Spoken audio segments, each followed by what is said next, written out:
ಸ್ನೇಹಿತರೆ, ಇವತ್ತಿನ ವಿಡಿಯೋದಲ್ಲಿ ಶನಿ ಹಿಮ್ಮುಖ ಚಲನೆಯಲ್ಲಿ ಇದ್ದಾಗ ಯಾವ ಯಾವ ಗ್ರಹಗಳಿಗೆ ಶುಭ ಫಲಿತಾಂಶಗಳು ಸಿಗ್ತವೆ, ಅದು ಯಾವ ರೀತಿ ಅನ್ನೋದನ್ನು ತಿಳಿಸ್ಕೊಡ್ತೀನಿ.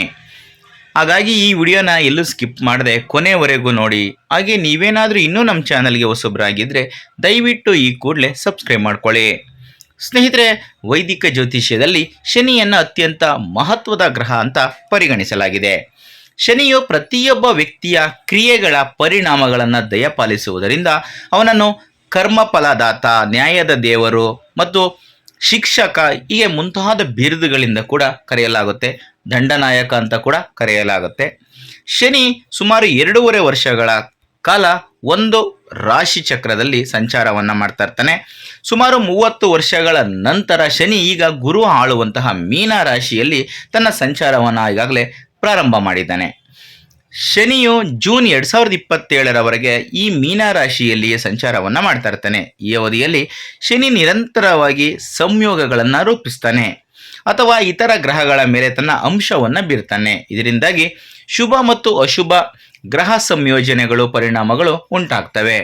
ಅಲ್ಲದೆ ಶನಿಯ ಸ್ಥಾನಿಕ ಸ್ಥಿತಿಯು ವಿವಿಧ ರೂಪಾಂತರಗಳಿಗೆ ಒಳಗಾಗುತ್ತೆ. ಜೂನ್ 2027ರವರೆಗೂ ಶನಿಯು ನಕ್ಷತ್ರಗಳಲ್ಲಿ ಬದಲಾವಣೆಗಳು ಮತ್ತು ದಹನ, ಹಿಮ್ಮೆಟ್ಟುವಿಕೆ, ನೇರ ಮತ್ತು ಉದಯದ ಹಂತಗಳ ಮೂಲಕ ಸಂಚಾರವನ್ನು ಮಾಡ್ತಾ ಸಾಕ್ತಾ ಇರ್ತಾನೆ.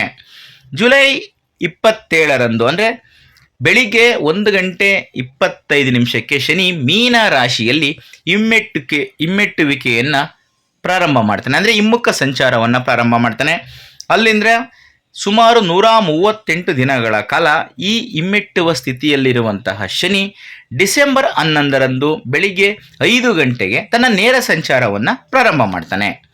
ಕರ್ಮ ಫಲಗಳ ವಿತರಕನಾದ ಶನಿಯ ಸ್ಥಾನದಲ್ಲಿನ ಈ ಬದಲಾವಣೆಗಳು ಕೆಲವೊಂದಷ್ಟು ರಾಶಿಚಕ್ರ ಚಿಹ್ನೆಗಳ ವ್ಯಕ್ತಿಗಳ ಜೀವನದ ಮೇಲೆ ಪರಿಣಾಮವನ್ನು ಬೀರ್ತವೆ. ಪ್ರಸ್ತುತ ಶನಿ ಗುರುವಿನ ಆಳ್ವಿಕೆಯಲ್ಲಿರುವ ಮೀನ ರಾಶಿಯಲ್ಲಿದ್ದು ಜುಲೈ ತಿಂಗಳಲ್ಲಿ ಇದೇ ರಾಶಿಯಲ್ಲಿಯೇ ಹಿಮ್ಮುಖವಾಗ್ತಾನೆ. ಶನಿ ತನ್ನ ಹಿಮ್ಮುಖ ಚಲನೆಯನ್ನು ಪ್ರಾರಂಭ ಮಾಡ್ತಿದ್ದಂತೆ ತನ್ನ ಪ್ರಸ್ತುತ ಸ್ಥಾನಕ್ಕೆ ಮುಂಚಿನ ಮನೆಗೆ ಸಂಬಂಧಿಸಿದ ಫಲಿತಾಂಶಗಳನ್ನು ನೀಡೋದಕ್ಕೆ ಪ್ರಾರಂಭ ಮಾಡ್ತಾನೆ. ಪರಿಣಾಮವಾಗಿ ಶನಿಯ ಹಿಮ್ಮುಖ ಚಲನೆಯು 12 ರಾಶಿಗಳಲ್ಲಿ 3 ನಿರ್ದಿಷ್ಟ ರಾಶಿಚಕ್ರ ಚಿಹ್ನೆಗಳಿಗೆ ಸೇರಿದ ವ್ಯಕ್ತಿಗಳಿಗೆ ವಿಶೇಷವಾದಂತಹ ಪ್ರಯೋಜನಗಳನ್ನು ತಂದುಕೊಡುತ್ತೆ.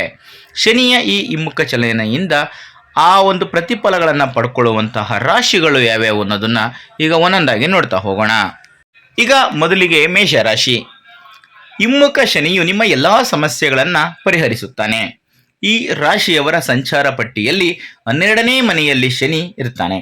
ಅಲ್ಲದೆ ಶನಿ ಸಾಡೆ ಸಾತಿಯ ಮೊದಲ ಹಂತವು ಪ್ರಸ್ತುತ ನಡೀತಾ ಇದೆ. ಪರಿಣಾಮವಾಗಿ ಶನಿಯ ಹಿಮ್ಮುಖ ಚಲನೆಯಿಂದಾಗಿ 12ನೇ ಮತ್ತು 11ನೇ ಮನೆಗಳಿಗೆ ಸಂಬಂಧಿಸಿದ ಫಲಿತಾಂಶಗಳನ್ನು ನೀಡ್ತಾನೆ. ಈ ಅವಧಿಯಲ್ಲಿ ಈ ಸಂದರ್ಭಗಳು ನಿಮ್ಮ ಪರವಾಗಿ ಇರ್ತವೆ. ಉದ್ಯೋಗದಲ್ಲಾಗಲಿ ಅಥವಾ ವ್ಯವಹಾರದಲ್ಲಾಗಲಿ ಮೇಷರಾಶಿಯಲ್ಲಿ ಜನಿಸಿದಂತಹ ವ್ಯಕ್ತಿಗಳು ವೃತ್ತಿಪರ ಪ್ರಗತಿಯನ್ನು ನೋಡ್ತಾರೆ. ನಿಮ್ಮ ಹಣ ಬೇರೆ ಕಡೆ ಸಿಲುಕಿಕೊಂಡಿದ್ರೆ ಅಥವಾ ನೀವು ಸಾಲದ ಹೊರೆಯಲ್ಲೇನಾದರೂ ಇದ್ದರೆ ಜುಲೈ 27ರಿಂದ ಈ ಸಮಸ್ಯೆಗಳು ನಿಮಗೆ ಪರಿಹಾರ ಆಗೋದಕ್ಕೆ ಪ್ರಾರಂಭವಾಗ್ತವೆ. ನಿಮ್ಮ ವ್ಯರ್ಥವಾದಂತಹ ಖರ್ಚಿನ ಮೇಲೆ ನೀವು ನಿಯಂತ್ರಣವನ್ನು ಸಾಧಿಸ್ತೀರಿ. ನಿಮ್ಮ ಸಂಬಳದಲ್ಲಿ ಹೆಚ್ಚಳವಾಗುವ ಸಾಧ್ಯತೆ ಇದೆ. ಹಾಗೆ ಹೆಚ್ಚುವರಿ ಆರ್ಥಿಕ ಲಾಭದ ಸೂಚನೆಗಳು ಕಂಡುಬರ್ತವೆ. ವೃತ್ತಿ ಜೀವನದ ಪಥದಲ್ಲಿ ದೀರ್ಘಕಾಲದ ವಿಳಂಬಗಳು ಕೊನೆಗೊಳ್ಳಬಹುದು. ಹೆಚ್ಚುವರಿಯಾಗಿ ಗಣನೀಯ ಸಮಯದಿಂದ ಉಳಿದಿರುವಂತಹ ಕೆಲಸದ ಸ್ಥಳದಲ್ಲಿ ನಿರಂತರ ಸಮಸ್ಯೆಗಳು ಬಗೆಹರಿಯುವ ಸಾಧ್ಯತೆ ಇದೆ. ನಿಮ್ಮ ಕೆಲಸವು ಹಿರಿಯ ಅಧಿಕಾರಿಗಳ ಗಮನವನ್ನು ಸೆಳೆಯಬಹುದು. ಪರಿಣಾಮವಾಗಿ ನೀವು ಬಡ್ತಿಯ ಜೊತೆಗೆ ಸಂಬಳದಲ್ಲಿ ಹೆಚ್ಚಳವನ್ನು ಕೂಡ ಪಡೆಯಬಹುದು.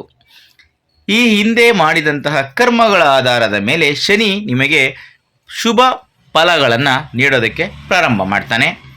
ಈಗ ಕಟಕ ರಾಶಿ. ಕಟಕ ರಾಶಿಯವರಿಗೆ ಶನಿಯು 9ನೇ ಮನೆಯಲ್ಲಿ ಹಿಮ್ಮುಖವಾಗಿ ಸಂಚಾರವನ್ನು ಪ್ರಾರಂಭ ಮಾಡ್ತಾನೆ. ಪರಿಣಾಮವಾಗಿ ಉನ್ನತ ಶಿಕ್ಷಣವನ್ನು ಪಡೆಯುವ ಕನಸುಗಳು ನನಸಾಗ್ತವೆ.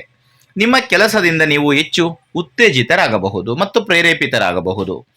ಈ ಅವಧಿಯು ಉದ್ಯಮಿಗಳಿಗೆ ಸಾಕಷ್ಟು ಪ್ರಯೋಜನಕಾರಿಯಾಗಿ ಉಳಿಯುತ್ತೆ. ನೀವು ಯಾವುದಾದರೂ ರೀತಿಯ ಪ್ರಯಾಣವನ್ನು ಕೈಗೊಳ್ಳುವ ಸಾಧ್ಯತೆ ಇದೆ. ಅದು ಅನುಕೂಲಕರವಾದಂತಹ ಅವಕಾಶಗಳಿಗೆ ಕಾರಣವಾಗಬಹುದು. ನಿಮ್ಮ ಜೀವನದಲ್ಲಿನ ದೀರ್ಘಕಾಲದ ಸವಾಲುಗಳು ಅಂತಿಮವಾಗಿ ಕೊನೆಗೊಳ್ತವೆ. ಹೊಸ ವ್ಯಾಪಾರ ಉದ್ಯಮ ಅಥವಾ ಯೋಜನೆಯನ್ನು ಪ್ರಾರಂಭಿಸಲು ಇದು ಸೂಕ್ತವಾದಂತಹ ಸಮಯ.